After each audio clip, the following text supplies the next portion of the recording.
श्रीमद् भागवत गीता की जय। कर्मयोग पाठ 3। हे अर्जुन, मुझे इन तीनों लोकों में न तो कुछ कर्तव्य है, न कोई प्राप्त करने योग्य वस्तु अपर्याप्त है, तो भी मैं कर्म में ही बरतता हूँ। क्योंकि हे पार्थ, कदाचित मैं सावधान होकर कर्मों में न बरतूं तो बड़ी हानि हो जाए। क्योंकि मनुष्य सब प्रकार से मेरे ही मार्गों का अनुसरण करते हैं। इसलिए यदि मैं कर्म न करूं तो ये सब नष्ट हो जाएंगे।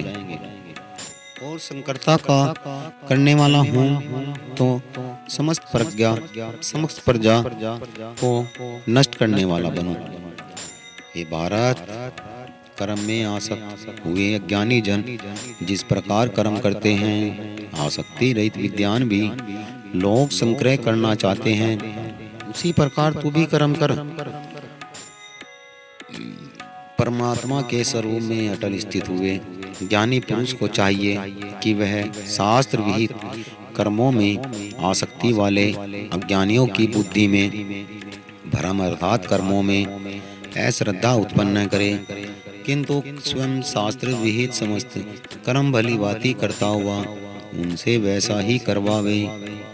वास्तव में कर्म सब प्रकार से प्रकृति के गुणों द्वारा किए जाते हैं, तो भी जिसका अंतःकरण अहंकार से मोहित हो रहा है, ऐसा अज्ञानी मैं करता हूँ ऐसा मानता है। परंतु हे महाभाव, गुण विभाग कर्म योग के तत्व को जानने वाला ज्ञान योगी संपूर्ण गुण ही गुणों में बरत रहे हैं, ऐसा समझकर उन्हें आसक्त नहीं होता।